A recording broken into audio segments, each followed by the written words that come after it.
नमस्कार, मैं हूं आशीष चित्रांशी और आप देख रहे हैं द न्यूज लॉन्चर। प्रधानमंत्री नरेंद्र मोदी ने आज ईरान में फोन मिलाया।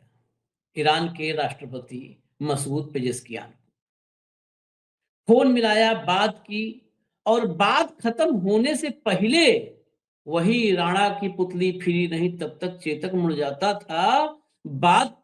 करके अभी रिसीवर फोन पे रखे नहीं थे, तब तक डंका बजने लगा, खूब तेज तेज। उछल उछल कर गोदी मीडिया डंका बजाने लगी कि मोदी ने ईरान के राष्ट्रपति को फोन किया, उनको जो है मुबारकबाद दी, ईद की, नौरोज की, लेकिन उनको हड़का दिया। बिल्कुल सख्त संदेश लिखा भाई कि सख्त संदेश दिया है। ईद के दिन उनको शुभकामना के साथ सख्त संदेश दिया है मोदी जी ने फोन मिलाकर। लगा डंका बजाने। उसी पर मोदी जी ने अपना पूरा बातचीत का ब्यौरा ट्वीट जो डालते हैं, ट्वीट करके अपने टाइमलाइन पर बता दिया कि हमने डंका बजा दिया है, तुम लोग आगे बढ़ो, ड्यूटी आगे बढ़ाओ। लेकिन उनको अंदाजा नहीं था कि बयाना उल्टा हो जाएगा। आप हमारी बात मत मानिएगा, ना हेमंत भाई की बात मानिएगा। हेमंत भाई को ले लीजिए स्क्रीन पर, उनको भी लोग देखें, कहें कि हम दोनों बात न माने। आप लोग खुद मोदी जी के टाइमलाइन पर जाइए, पोस्ट देखिए बातचीत वाली, और नीचे उसके बाद टाइमलाइन में कमेंट पर चले जाइए। मोदी के टाइमलाइन पर पब्लिक ने दौड़ा लिया है विश्व के सर्वाधिक लोकप्रिय प्रधानमंत्री को, और दूसरी तरफ उधर पब्लिक ने दौड़ाया, दूसरी तरफ राहुल गांधी मैदान में आ गए। राहुल गांधी ये लंबी लंबी फेंकने में व्यस्त थे, फेंक जहां तक भाला जाए। उधर राहुल गांधी ने मोदी खाली थरिया दिखा दी, खाली थाली, और देश भर को चेता दिया क्या होने वाला है। हालांकि मुझे यकीन है कि राहुल गांधी की बातों को ये देश शायद गंभीरता से नहीं लेगा, मतलब खासकर अंधभक्त तो नहीं लेंगे, क्योंकि राहुल ने जीएसटी पे जो बोला था तब भी गंभीरता से नहीं लिया था। जीएसटी पर जो बोला था वही हुआ, हूबहू वही हुआ। राहुल गांधी ने ड्रोन की उपयोगिता क्या है उस पर बोला था। कुछ दिन बाद ऑपरेशन सिंदूर हुआ, हमने देखा ड्रोन की उपयोगिता क्या है, वही हुआ। राहुल गांधी ने कृषि कानूनों पर बोला था इनको वापस लेना पड़ेगा, कुछ दिन बाद इन्होंने वापस लिया, वही हुआ। लेकिन भक्तों ने नहीं माना था कि राहुल गांधी के कहने पर। राहुल गांधी ने इंटर्नशिप की का प्लान एक बताया, मोदी ने इंटर्नशिप का प्लान मतलब अपने कागज पत्तर में लिख लिया, वही हुआ जो राहुल ने कहा था। ऐसे बहुत सारे एग्जाम्पल हैं। राहुल ने जो कहा था, इस मामले में मैं राहुल के दूरदृष्टि पर बहुत सवाल मैं उठाता हूं राहुल गांधी पर, लेकिन दूरदृष्टि पर, राहुल गांधी के विजन पर मुझे कोई डाउट नहीं है। मोदी के टेलीविजन और राहुल के विजन, इन दोनों पर डाउट नहीं है मुझे। तो जो है राहुल गांधी ने, अभी हम दिखाएंगे एक पॉइंट राहुल ने क्या बोला है और उसको आप खुद ही एनालिसिस करिएगा। अब सीधे चलते हैं, जरा हम आपको दिखा दें मोदी जी का डंका कैसे बजा और ढोल कैसे फटी। लाइए दिखा दीजिए, ज्यादा नहीं, बस 2 हेडलाइन दिखा दीजिए, बस 2, ज्यादा नहीं। पीएम मोदी ने ईरानी राष्ट्रपति को दी ईद और नौरोज की बधाई, शांति की अपील के साथ सख्त संदेश भी दिया। पंजाब केसरी है और भारत केसरी ने फोन किया था। शांति की अपील के साथ सख्त संदेश दिया। उसके बाद नीचे देखिए, पीएम मोदी ने ईरानी राष्ट्रपति से की बातचीत, बुनियादी ढांचों पर हमले की निंदा की। लेकिन सारे देखिए कितने होशियार हैं, बुनियादी ढांचों पर हमले की निंदा की, ये नहीं लिख रहे हैं कि ईरान पर जो हमला अमेरिका इजराइल ने किया उसकी निंदा की, कि जो कतर से लेकर के और यूएई तक और सऊदी तक हमला किया ईरान ने उसकी निंदा की। ये लिखने में कलम रुक जा रही है। अब जरा आते हैं हम आपको अगले हिस्से पर, हम हेमंत भाई के सुपुर्द करेंगे, क्योंकि नीचे के कमेंट्स जो हैं उन कमेंट्स का भाव और शब्द दोनों हेमंत भाई बताएंगे आपको। जरा नीचे देखिए टाइमलाइन पर क्या किया है पब्लिक ने। भैया लाइए, दिखाइए एक एक करके, और हेमंत भाई आप बताइए प्लीज। आशीष भाई नमस्कार, आपको सारे दर्शक साथियों को भी।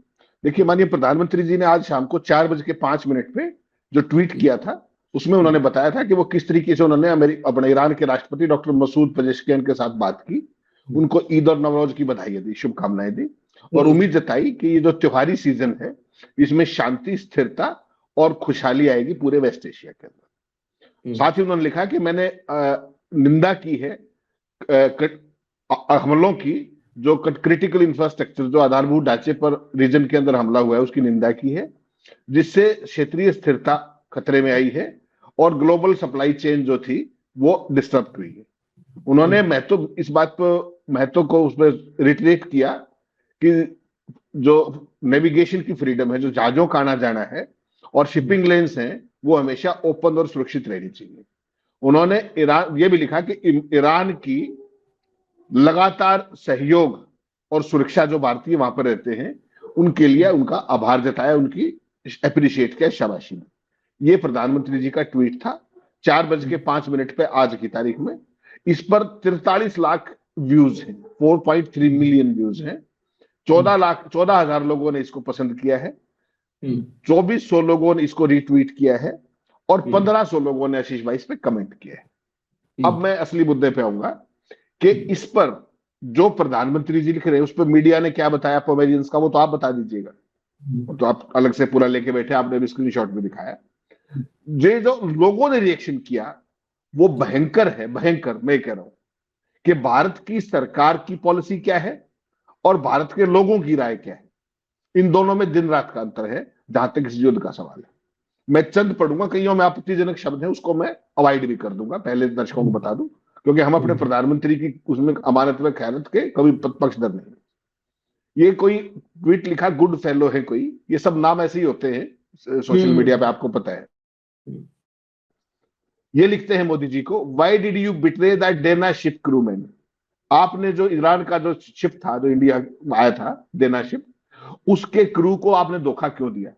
दे वर नॉट आर्म्ड, वो हथियारबंद नहीं थे, and more importantly they were your guest. और उससे भी ज्यादा महत्वपूर्ण ये है कि वो आपके मेहमान थे। आपको पता है भारत के इंटरनेशनल वाटर्स में ये गया देना जहाज ईरान का, किस तरीके से टारपीडो करके और 150 के आसपास उनके जो नौसैनिक थे वो मार दिए गए। अब अगला जो ट्वीट का वो है रिस्पॉन्स है, उस पर कहता है, did you also condemn US oblique Israel bombing Iran और यू नीड। दूसरा आगे उसने आपत्तिजनक था तो मैंने हटा दिया वो। तो इसमें प्रधानमंत्री से पूछ रहा है कि क्या आपने निंदा की जो ईरान के साथ राष्ट्रपति के बातचीत में कि इजराइल और अमेरिका ने जो आपके ऊपर बमबारी की, क्या आपने उसकी निंदा की? अगला दिखा दीजिएगा, प्रधानमंत्री के उस पर लेकर के जो चीजें आ रही। ये कोई लूना करके हैं, इन्होंने लिखा कि you talk about regional stability, आप क्षेत्रीय स्थिरता की बात करते हैं, नेविगेशन की आजादी की बात करते हैं, but what about freedom for the people of Kashmir. लेकिन कश्मीर की लोगों की आजादी का क्या? अंडर नरेंद्र मोदी जी के शासन में the voices of Kashmir are met with restrictions not dialogue. कश्मीरियों की आवाज पर कोई संवाद नहीं होता, उस पर प्रतिबंध लगा दिए जाते हैं। Human rights can not be selective, मानवाधिकार कभी भी सिलेक्टिव नहीं हो सकते।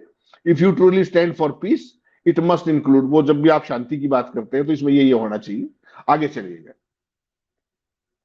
ये देखिए, ये इसमें एक तरीके का वो है, ये कोई फ्रेड है, इसने लिखा है कि भारत की जो आज स्थिति है कि एक पैर यूएस के अंदर है और दूसरा ईरान के अंदर है। ये एक तरीके से प्रधानमंत्री की उस पर टिप्पणी है, ये जो अकाउंट होल्डर है। ये अगला है द फाइन लेग। इसमें मजाक उड़ाया गया है कि एक ही व्यक्ति प्रधानमंत्री मोदी का भी ट्वीट लिख रहा है और वही व्यक्ति शहबाज शरीफ का भी लिख रहा है, और दोनों के ट्वीट को उसने लगाया है क्योंकि उनकी दोनों की भाषा और कंटेंट मिलता जुलता है। शहबाज शरीफ बनाम नरेंद्र मोदी, उन दोनों के ट्वीट लगा करके लिखा है कि दोनों का शायद एक ही व्यक्ति लिखता है। ये कोई अरीज है, इन्होंने लिखा है कि shameful that you don't name Israel. ये कितना शर्मनाक है कि आप इजराइल का नाम ही नहीं देते, because you are actually allied with Satanyahu. Netanyahu को सतन्याहू कर लिख रहा है क्योंकि आप जो है संबद्ध है नेतन्याहू के साथ। रॉ agents pretending to be workers in Iran spy for Israel while you pretend to be Iran allies.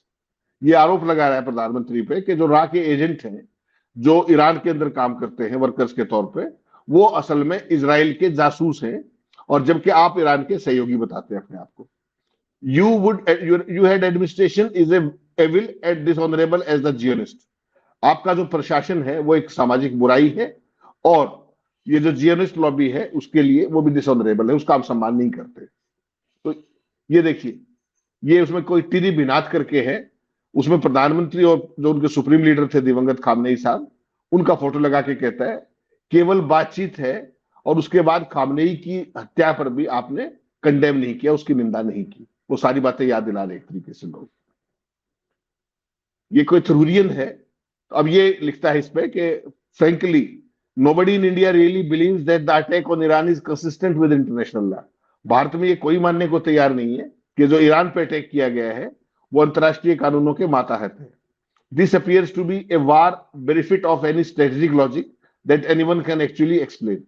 इस जो युद्ध के अंदर कोई भी ऐसा तर्क नहीं है जो बता सके कि ये युद्ध क्यों किया गया, इसके कारण क्या थे।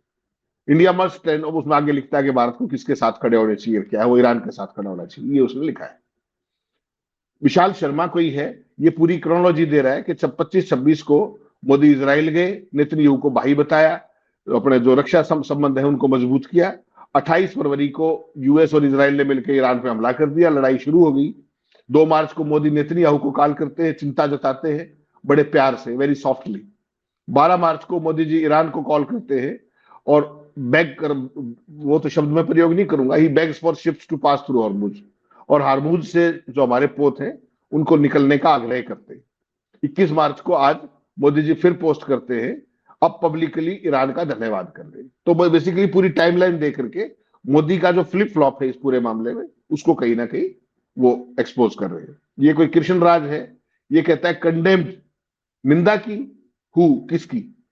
एनी इरानियंस वाचिंग दिस, कोई ईरानी इसको देख रहा है, I want you to know that India hates US and Israel. मैं ये बताना चाहता हूं ईरानियों को, कोई देख रहा हो तो, कि भारत अमेरिका और इजराइल से नफरत करता है।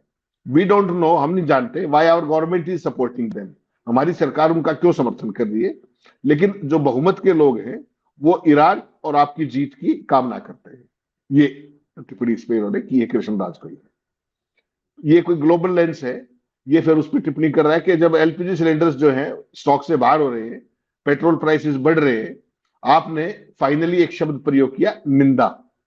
Someone is now advising you correctly, अब शायद कोई आपको ठीक सलाह दे रहा है, that your brother Netanyahu is losing, कि आपका जो दोस्त है नेतन्याहू, आपका भाई, वो युद्ध हार रहा है और ईरान जीत रहा है। तो चेंज द साइड इमीडिएटली, इसलिए तुरंत आप दल बदल कर लीजिए, साइड बदल लीजिए, इजराइल को छोड़ करके ईरान की तरफ आ जाइए। तो ये फिर जो ये थैंक यू वगैरह ये सब है। तो ये बेसिकली क्या है हरीश भाई, कि देखिए इसका एक बैकग्राउंड समझना पड़ेगा आपको। इन 12 साल के अनवरत शासनकाल के दौरान आपको लगता है कि प्रधानमंत्री की टाइमलाइन पर लोग इतनी हिमाकत कर सकते हैं इस तरह की बातें लिखना। पूरी सरकार की जो विदेश नीति है उसको आईना दिखाने का काम इतने भयंकर शब्दों के अंदर इस राज्य के अंदर, मेरे लिए बड़ी चीज है। और आजकल ये बहुत सामान्य होती जा रही है। जो भी सेंसिटिव इश्यूज हैं उन पर जब भी प्रधानमंत्री, आपने देखा कई बार क्या होता है, प्रधानमंत्री जी ने यूट्यूब पे कोई अपने, उनका यूट्यूब चैनल है, काफी फॉलोड है, हालांकि उतना रिस्पॉन्स नहीं मिलता उस पर। आप देखोगे बहुत बार उस पर कमेंट्स का सेक्शन बंद कर दिया जाता है। बंद कर, क्यों? आपका चैनल है, हम तो इनवाइट करते हैं कि भाई हमारी निंदा करो, आप जो भी कुछ कहना कहिए, टिप्पणी कीजिए, एंगेज कीजिए। और उनके यहाँ बहुत बार आपने देखा होगा कमेंट्स बंद कर दिए जाते हैं। तो ये एक रेगुलर प्रैक्टिस होती जा रही है, जहां जहां आप पॉलिसी फ्लॉप करते हो या किसी की चमचागिरी पे उतरते हो या ठीक साइड पे नहीं होते हो, तो लोग आपको भयंकर ट्रोल करते हैं। मेरे लिए रोचक ये इसलिए है कि भारत जैसे देश में जहां कोई भी आदमी जेल के डर से कोई बोलता नहीं है, पॉलिसीज के खिलाफ, कोई मर जाएंगे लेकिन बोलेंगे नहीं टाइप की चीज आज देश में है, वैसी सूरत में अगर आप इन 1500, अब तो 1400 कमेंट थे, 1500 हो गए, अगर आप इन कमेंट्स को पढ़ोगे ना आशीष भाई, 70% से ऊपर कमेंट्स नेगेटिव हैं और प्रधानमंत्री को आईना दिखाते हैं। ये एक नई शुरुआत है सोशल मीडिया के ऊपर। और आज की तारीख में अगर बीजेपी और सरकार किसी बात से डरती है तो इसी बात से डरती है। आपने देखा पिछले 4-5 दिन का सीन कि प्रधानमंत्री जी की एग्लोमेसी पे कोई वीडियो पॉपुलर हो गया तो तत्काल सारे जो हैंडल्स थे उनको बंद करवा दिया गया। इवन चैनल की, अपने यूट्यूब चैनल्स को बंद करवाया जा रहा है, फेसबुक पेजेस ब्लॉक कराए जा रहे हैं।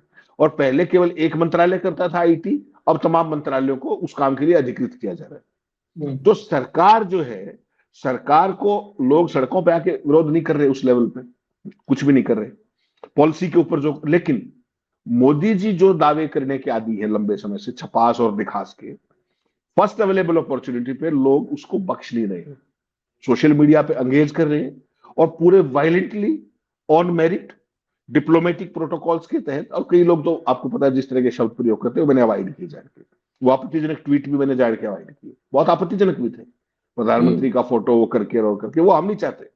हम बेसिकली देश के लोगों को एक ट्रेंड बताना चाह रहे हैं कि देश में एक बड़ा वर्ग है जो जाग रहा है, जो रिएक्ट कर रहा है, बेशक से फर्जी नामों से ही कर रहा है, इनमें कोई भी फर्जी नाम असली नाम नहीं, ये मेरी आपकी तरह नहीं है कि असली नाम से हमारे ट्विटर हैंडल है, ये न्यूज चैनल है, जो भी है। ये लोग लेकिन ये सड़क पे आने लगे हैं, आवाज बुलंद होने लगी है। मुझे लगता है ये एक महत्वपूर्ण बात है और एक नई चीज भी है जो पिछले 12 सालों में कम देखी गई थी, अब वो लगातार बढ़ रही है तमाम इश्यूज के अंदर, चाहे वो ये युद्ध हो, चाहे दूसरे पॉलिसीगत इश्यू हो, जो प्रधानमंत्री के दावे होते हैं लोग उनको एक्सपोज करने लगे हैं। ये इसका एक जीता जागता सबूत है। नहीं, ये इसलिए भी मुझे लगता है होगा क्योंकि सरकार जब आवाज मान लिया कि सरकार हमको हमारी आवाज बंद कर दे, सरकार हेमंत खत्री की आवाज बंद कर दे, सुखवान खेड़े की आवाज बंद कर दे, रवीश की आवाज बंद कर दे, और दो चार साथी हैं जो कर रहे हैं, आवाज बंद कर दे इनकी, पब्लिक क्या करेगी? पब्लिक खुद लिखेगी। ऐसा तो है नहीं कि पब्लिक के पास हाथ नहीं है कि नहीं लिखेगी। पब्लिक एक लिमिट तक डरती है, जनता कहीं कहीं की भी हो एक लिमिट तक डरती है, उसके बाद डर के आगे तो मोदी जी ही बताते हैं कि जीत है, एडवर्टीजमेंट भी हमने देखा था, डर के आगे जीत है। तो उसके बाद डर के बाद तो फिर लिखना शुरू करेंगे। अभी लिख रहे हैं, यही गनीमत है। अभी पढ़ और पढ़ा नहीं रहे हैं। अगर जिस दिन पढ़ाने पे आ गए उस दिन आप फिर डिलीट करवाते रहो।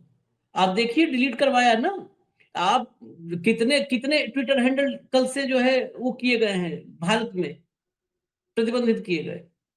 वो संदीप सिंह से लेकर के और कितने सारे कर दिए, नेहरू संदीप, मतलब पैरोडी अकाउंट से लेकर के एक्टिविस्ट अकाउंट सब।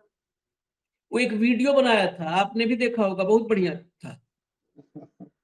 16.5 मिलियन, मतलब अब तक होता तो 2 करोड़ लोग और देख लिए होते।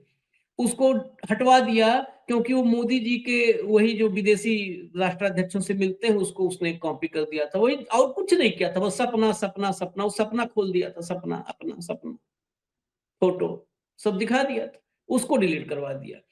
और तो और छोड़िए, आज आज मतलब वही है कि यूट्यूब की कृपा से अब मोदी जी की बहुत खबरें नहीं जा रही हैं जनता तक, क्योंकि यूट्यूब ने बिल्कुल शिकंजा कस दिया है कुछ चैनलों पर। अब जिनको रोक दिया हमारा अभी चल रहा है तो हमारी वीडियोज आप तक जा ही नहीं पा रहे हैं, नोटिफिकेशन नहीं जा रहा है। मेरे पास तो 500 मैसेज आ चुके, जो पर्सनली जिन लोगों को पता है नंबर वंबर कहीं घूम फिर के कि नोटिफिकेशन नहीं आ रहा है। आप सोचिए, एक फिल्म है ऑस्कर में गई है, द वॉइस ऑफ हिंद रजब। ये फिल्म की ये खबर इतनी महत्वपूर्ण खबर है इस देश के लिए, आज के दिन में हम बता रहे हैं, और आज मैं इसी से जोड़ रहा हूं, द वॉइस ऑफ हिंद रजब। ये फिल्म एक 5 साल की बच्ची को इजराइल ने हमला करके, इजराइल की फोर्स ने, आईडीएफ ने हमला करके फिलिस्तीन में मारा था। कार में थी 5 साल की बच्ची, और कार में तड़पते हुए वो इमरजेंसी कॉल भी बचने के लिए कर रही थी, लेकिन बची नहीं, मर गई। उस पर 90 मिनट की एक फिल्म बनी, यही the voice of Hind Rajab, 90 minute की फिल्म। ये वेनिस फिल्म फेस्टिवल में गई तो 20 मिनट का स्टैंडिंग ओवेशन मिला, 20 मिनट, लोग 20 मिनट तक खड़े रहे और तालियां बजाते रहे। ऑस्कर में जा रही है ये film. America, Britain, France, Italy, पूरी दुनिया में रिलीज हुई है। भारत में पता है डिस्ट्रीब्यूटर ने जो डिस्ट्रीब्यूशन के राइट्स होते हैं वो ले लिया था, पूरी खबर हमने आज दिखाई है, और जो है सीबीएफसी ने उसको भारत में परमिशन नहीं दी। और उस डिस्ट्रीब्यूटर ने बताया कि एक अफसर ने कहा, ऑफिशियली तो कुछ भी नहीं उन्होंने दिया है, लेकिन अफसर ने कहा कि ईरान ये फिल्म अगर रिलीज हो गई तो इजराइल से संबंध खराब हो जाएंगे हमारे। सोचो, अमेरिका में देखी जा रही हो फिल्म, अमेरिका में रिलीज हुई है, ट्रंप नहीं रोक पाया, मोदी ने रोक दिया। माफ कीजिएगा आशीष भाई, एक सेकंड इंटरवीन करूंगा, माफ कीजिए। भारत के अंदर बैन हुई है, इसराइल में लागू है, इसराइल में चल रही है, जहां के इसराइल की जलालत के कारण उस बच्ची के साथ जो कुछ हुआ, इसराइल में वो फिल्म बैन नहीं है, केवल भारत में बैन है। इसको कहते हैं more loyal than the king himself. Israel को अपने यहाँ फिल्म से परेशानी नहीं है, लेकिन हमारे वालों को इजराइल की परेशानी से परेशानी है। कल्पना कीजिएगा, पूरी दुनिया में फिल्म चल रही है, बैन केवल हमारे यहाँ हुई है। ये मुझे केवल बताइए। केवल केवल एकदम हुई, केवल हमारे यहाँ बैन हुई है। सोचो आप, ऑस्कर में जाने वाली फिल्म, जिस फिल्म को दुनिया देख रही है मानवता के दृष्टि से, आंखों में मानवता अपने रखते हुए देख रही है, दिल में वो संवेदना रख के, उसको हमारे यहाँ बैन कर दिया, बैन कर दिया। अपने देश की चिंता नहीं है, ऐसा लग रहा है कि इजराइल का प्रधानमंत्री हमने बैठा दिया अपने यहाँ। अपने देश की चिंता, इतनी संवेदना अपने देश के बच्चों के लिए कर लेते, इतनी संवेदना उनके लिए कर लेते जिनके साथ लिंचिंग हो जाती है, इतनी संवेदना मणिपुर के साथ होती है आपकी। इजराइल, इजराइल, फादरलैंड, फादरलैंड, सपना, सपना। आगे हंस नहीं पाऊंगा। चलिए, राहुल गांधी को लाइए, राहुल गांधी ट्वीट लाइए, यहां समझिए असली जो है देश की हालत समझिए। कुछ कर न पावे विपक्ष भले, लेकिन राहुल कम से कम अपना विजन तो आदमी रखता है, अपना तो जूझ ही रहा है, जैसे भी जूझ रहा है। रुपए का डॉलर के मुकाबले कमजोर होकर 100 की तरफ बढ़ना और इंडस्ट्रियल फ्यूल की कीमतों में तेज बढ़ोतरी, ये सिर्फ आंकड़े नहीं, आने वाली महंगाई के साफ संकेत हैं। सरकार चाहे इसे नॉर्मल बताए, लेकिन हकीकत ये है कि उत्पादन और ट्रांसपोर्ट महंगे होंगे। अब पॉइंट देखिए, एक एक पॉइंट। उत्पादन और ट्रांसपोर्ट महंगे होंगे। एमएसएमई को सबसे ज्यादा चोट लगेगी। एमएसएमई, रोजमर्रा की चीजों के दाम बढ़ेंगे और एफआईआई का पैसा और तेजी से बाहर जाएगा, जिससे शेयर बाजार पर दबाव बढ़ेगा। यानी हर परिवार की जेब पर इसका सीधा और गहरा असर पड़ना तय है, और यह सिर्फ वक्त की बात है। चुनाव के बाद पेट्रोल, डीजल, एलपीजी की कीमतें भी बढ़ा दी जाएंगी। मोदी सरकार के पास न दिशा है, न रणनीति, सिर्फ बयानबाजी है। सवाल यह नहीं कि सरकार क्या कह रही है, सवाल यह है कि आपकी थाली में क्या बचा है, क्या बचा है हेमंत भाई। अब इसके बाद कहने को क्या बचा है, यही हम धन्यवाद कर सकते हैं। नहीं नहीं आशीष भाई, ये एक आईना दिखाने की बात होती है कि विपक्ष के नेता को इश्यूज की कैसे समझ।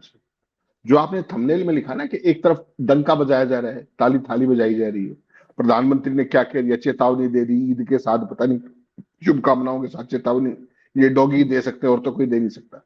हकीकत क्या है? हकीकत यह है कि एलपीजी की कमी के कारण जो कोविड काल का जो समय था, उसी की तरह मजदूरों का पलायन शुरू हो चुका है।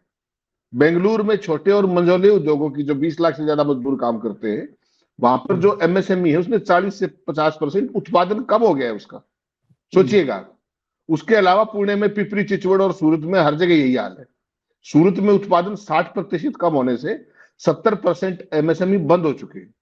पंजाब के लुधियाना और बेंगलुरु में भी भारी पलायन की खबरें हैं और लोग अपने गांव लौट रहे हैं। ये एक वाइडर पिक्चर है, और इसका अगर आप दोष देंगे तो इसको अगर आप मेरिट्स पे बात करें ना, तो बहुत सिंपल सी बात है। वाशिंगटन के नियमों का पालन जब से हमने करना शुरू किया, उसकी एक छोटी सी कीमत बताता हूं आपको। छोटी सी कीमत। पिछले महीने की शुरुआत में अमेरिका के साथ आपका एक ढांचागत व्यापार समझौते पर हस्ताक्षर की बात हुई। उसके तुरंत बाद क्या हुआ? भारत ने वाशिंगटन के आग्रह पर ईरान और रूसी तेल परिवहन के लिए अमेरिकी प्रतिबंधों के तहत आ रहे 3 टैंकरों को जब्त कर लिया। सुनिएगा, याद होगा ना आपको, परसों भी बात हुई है इसके ऊपर। अब एक कम चर्चित उलटफेर में अमेरिका ने ईरान के खिलाफ बढ़ते युद्ध से उत्पन्न वैश्विक आर्थिक प्रभावों को कम करने के लिए ऐसे अवैध बेड़ों पर, टैंकरों पर प्रतिबंध में ढील दे दी। आप उनको पकड़े खड़े, उन्होंने ढील दे दी और जो फ्लोटिंग तेल है उसको बेचने की इजाजत दे दी। ये है आपकी डिप्लोमेसी। उनके कहने से अपने मित्र देश का टैंकर पकड़ लिए। ठीक। फिर मई 2019 में चलिए आप, जब ईरानी तेल निर्यात पर अमेरिका प्रतिबंध लागू हुए, तो भारत ने अपने दूसरे सबसे बड़े आपूर्तिकर्ता ईरान से कच्चे तेल का आयात शून्य कर दिया। सेकंड लार्जेस्ट सप्लायर शून्य कर दिया। अब देखिए यहां पर इसको क्या कहते हैं। चीन ने इन प्रतिबंधों का धता बताते हुए दुनिया का ये सब सस्ता तेल आज तक खरीद रहा है। चीन आज तक। भारत की हानि, चीन का लाभ। सोचिएगा। ये है चीन के साथ 6 साल से। आप उस अगर चीन का सस्ता तेल, सबसे सस्ता तेल इंडियन रुपीज में ले रहे होते, आज भारत की अर्थव्यवस्था कहां होती। अब मैं, आप कहते हो कि हम तो हार्ड वर्कर हैं, अरे आपको तो अर्थशास्त्र का ए नहीं पता, सस्ता छोड़ करके और आप कहां महंगा लेने जा रहे हो। अभी 1 महीना पहले चलिए, फरवरी में 8 या 9 फरवरी के आसपास जो भारत को तेल मिल रहा था रशिया से, आपको पता है क्या रेट था उसका? $50 50। प्रति बैरल। मैंने आपको कल पूरे फैक्ट्स और फिगर्स बताए थे परसों। इस समय जो आपको टू द पोर्ट जो आपको प्राइस मिल रहा है रशियन तेल का, वो $99 पड़ रहा है। 99। बस चाइना को आज भी 50 मिल रहा है, आपको 99 मिल रहा है। ये आपका अर्थशास्त्र है। ये राम अपने आशीष भाई, आपको एक बात देखनी पड़ेगी, ये जो खजाना है ना, ये किसी के पिताजी का नहीं है, ना जैसे आप कहते हो खेत बेच के कोई लाया है। ये नीतियां इस देश के हित में होनी चाहिए। आपने इस देश के संप्रभुता को गिरवी रख दिया, ईरान से तेल बंद करके, चबाहर पोर्ट को यूं का यूं छोड़ करके, रशिया से तेल बंद करके, और फिर आप कहते हो कि मैं 56 इंची प्रधानमंत्री हूं। ये जो आप प्रधानमंत्री के ट्वीट पे जो कमेंट्स देख रहे हो ना, ये उसका परिणाम है। और जो राहुल गांधी कह रहे हैं, राहुल गांधी ने ये सब बातों का जिक्र नहीं किया, उन्होंने संभावित जो परिणाम है, इट्स एस्टेब्लिश्ड फैक्ट कि इन परिस्थितियों में देश में क्या क्या होगा सबको पता है, आपको ही पता है। रुपए की कीमत कहां तक जाएगी। 28 तारीख का शो निकाल लीजिए आप, फरवरी का अपना शो था, मैंने कहा था अगर 1 महीना चुनाव ये लड़ाई चलेगी 100 रुपए पे होगा। 94 ऑलरेडी है, देख लीजिए। तो ये सारे आशीष भाई एस्टेब्लिश्ड फैक्ट्स है। इस सारे के अंदर होना क्या चाहिए, आप पहली बात तो आप ठीक पक्ष के साथ खड़े होने चाहिए। भारत के लिहाज से, भारत हमें दुनिया का ठेकेदार नहीं है, भारत के लिहाज से, भारत की कूटनीति के हिसाब से, भारत की संप्रभुता के हिसाब से, भारत के हित के हिसाब से हमें किसके साथ होना चाहिए? ईरान के साथ या इजराइल के साथ? बताइए आप। अमेरिका के साथ होना चाहिए कि रूस के साथ जो हमें सस्ता तेल दे रहा था? जिस रूस के सस्ते तेल से हमने 4 साल में $105 बिलियन बचाए, $105 बिलियन। ठीक, आज आप किसके साथ खड़े हो? इजराइल के साथ। और आप कह क्या रहे हो कि डंका बज रहा है। हकीकत आशीष भाई क्या है कि इस सरकार ने केवल एक व्यक्ति के अहंकार की तुष्टि के लिए इस पूरे देश का जो अर्जित स्थान था पूरे वर्ल्ड ऑर्डर के अंदर, उसको तहस नहस कर दिया है। तहस नहस। इतने बड़े युद्ध के अंदर, इतने बड़े घटनाक्रम के अंदर आप हो कहां को, ये तो बता दे मुझे। Who is caring about you, who is asking you? Mohan Bhagwat कह रहे हैं कि आप युद्ध बंद कराओ। इसी पर मैं 1 मिनट खाली रुकूंगा, इंटरप्ट कर रहा हूँ, सॉरी। आपने जो कहा ना अभी, जो कहा कि who is caring about you, यही लाइन, ये जो अभी आपने कहा कि हमें रूस के साथ होना चाहिए था कि हम अमेरिका के साथ होना चाहिए था, हमें तो हम अमेरिका के साथ भी अगर होते, अमेरिका के हम बगल में खड़े होते, तो भी मैं हेमंत भाई कहता चलो ठीक है यार, अमेरिका के बगल में खड़े, 19-20 होगा, 19-20 होगा, साथ तो खड़े हैं।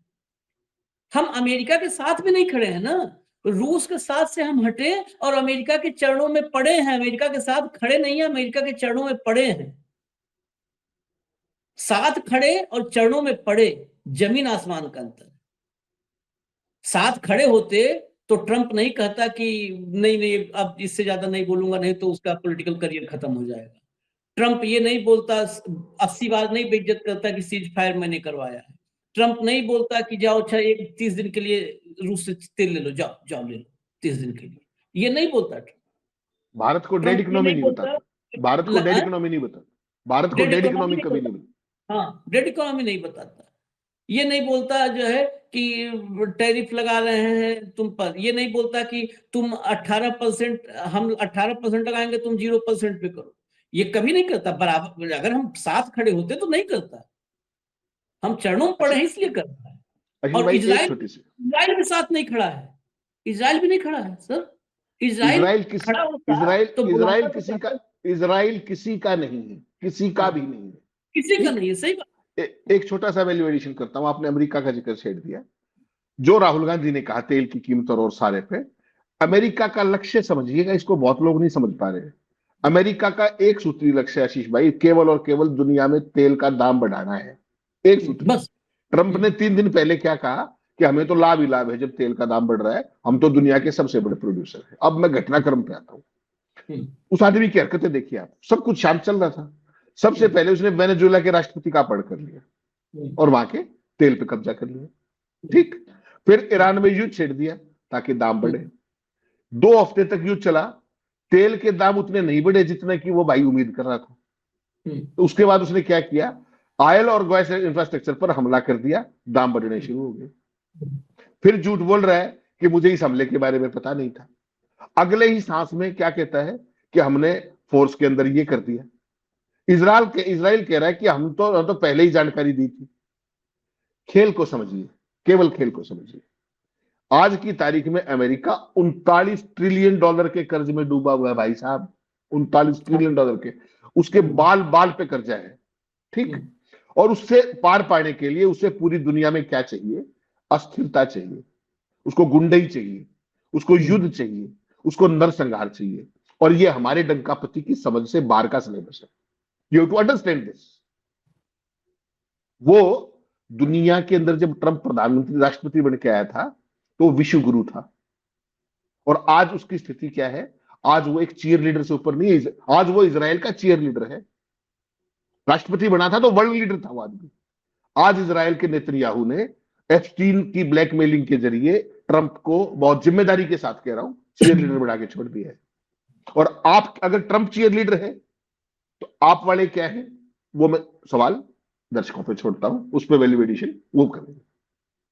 चलिए, दर्शक ही सब तय करें। हम लोग तो खाली यही एक माध्यम की भूमिका में रहें तो ही बेहतर है। दर्शक ही तय करें, क्योंकि हम लोग कई बार भावनाओं में बह के हम लोग डिसाइसिव हो जाते हैं, अपनी बात रखने लगते हैं। दर्शक अगर नहीं इस बात को समझेंगे, इस देश की आवाम नहीं समझेगी, तो हमारे अपने विचार से कुछ नहीं होना जाना है।